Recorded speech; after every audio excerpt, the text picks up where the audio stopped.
안녕하세요, 준입니다. 오늘 리뷰할 코믹스는 어벤져스 이슈 2. 지구에 강림한 새로운 종류의 셀레스티얼인 파이널 호스트와 맞서 싸우기 위해 캡틴 아메리카, 아이언맨, 토르가 곧바로 뛰어듭니다. 하지만 셀레스티얼은 어마어마한 힘을 지닌 존재들이라 그런지 꿈쩍도 하지 않습니다. 아이언맨은 약점조차 찾지 못하고 있습니다. 한편 땅속에서 솟아난 괴물들과 싸우던 고스트라이더는 하늘에서 떨어지는 거인들에 대한 소식을 듣고 자신의 불타는 차를 타고 조사하러 나갑니다. 동시에 제니퍼 역시 똑같은 괴물들에게 공격을 받자 쉬얼크로 변해서 맞서 싸웁니다. 그러다가 갑자기 고스트라이더 앞으로 순간이동을 하게 됩니다. 순간적인 상황 변화를 받아들이지 못하고 쉬얼크는 고스트라이더를 공격합니다. 난데없는 쉬얼크 대 고스트라이더 대결이 펼쳐집니다. 그러나 곧 괴물들에게 둘러싸인 고스트라이더와 쉬얼크는 위급한 상황임을 깨닫고 곧 함께 맞서 싸울 준비를 합니다. 그러는 동안 지구로 돌아온 캡틴 마블은 이 상황을 타개할 해결법을 내놓습니다. 태양으로 좌표를 맞춘 순간이동 폭탄을 파이널 호스트에게 장착시켜서 터뜨린다는 방법이죠. 하지만 그 계획을 실행하려는 도중 캡틴 아메리카가 파이널 호스트에게 잡혀버립니다. 자신은 상관하지 말고 폭탄을 터뜨리라는 캡틴. 하지만 캐롤과 토니는 주저합니다. 그때 처음부터 어벤져스가 싸우는 것을 지켜보면서 비웃던 자가 파이널 호스트 곁에 모습을 드러냅니다. 다름 아닌 로키로 자신이 가장 위대한 어벤져, 즉 복수자라고 선포를 합니다. 지난번 어벤져스 이슈 1은 앞으로의 스토리를 위한 발판을 깔아놓는 듯한 느낌을 받았습니다. 그렇기 때문에 이번 이슈부터는 좀 화끈한 액션과 또 움직이는 플롯을 기대하고 있었습니다. 우선 제가 기대했던 대로 이번 이슈는 액션 장면이 정말 좋았습니다.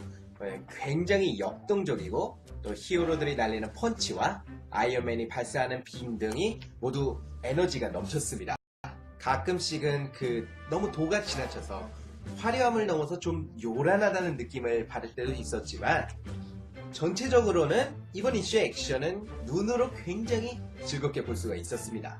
하지만 머리와 마음으로는 아쉬운 점이 상당히 컸었는데요. 왜냐하면 파이널 호스트의 위험성이 전혀 보이지가 않았기 때문입니다. 히어로가 때리는 장면은 많지만 당하는 장면은 거의 없고 또 당할 때에도 장면 구성이 좀 이상하게 되어 있어서 긴장감이 살아나지가 않았습니다. 이번 이슈는 액션 장면으로만 구성이 되어 있다고 해도 과언이 아닌 만큼 상당히 아쉬운 단점이었습니다. 그렇지만 지난 이슈보다 훨씬 나은 점도 있는데 바로 각각의 캐릭터들이 가지고 있는 성격과 매력이 훨씬 더 살아난 것 같았습니다. 또 다음 이슈에서는 닥터 스트레인지와 블랙팬서의 모습도 좀 더 볼 수 있기를 기대하고 있습니다.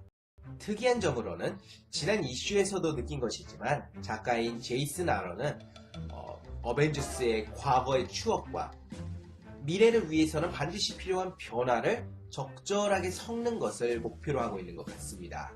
이건 제가 하는 추측이 아니라 그냥 이 코믹스 속의 로키의 대사를 통해서 대놓고 써져 있습니다. 아직까지는 이 도전이 성공적인지는 모르겠습니다. 이번 스토리 아크가 끝날 때쯤이면은 대충 평가를 내릴 수 있지 않을까 합니다. 어벤져스 이슈 2는 액션을 위한 이슈였습니다. 일단 눈으로 보기에는 상당히 즐거웠고 몇몇 부분에서 아쉬움이 있기는 했지만 이번 어벤져스 시리즈를 작품성은 몰라도 적어도 재미면에서는 저희 기대치를 꽤 높여준 작품이었습니다. 하지만 가장 중요한 것은 바로 여러분의 생각이죠. 여러분은 어벤져스 이슈 2에 대해서 어떻게 생각하시나요? 여러분의 의견을 아래 댓글에 남겨주시면 감사하겠습니다. 지금까지 준이었고요. 저는 다음에 뵙겠습니다.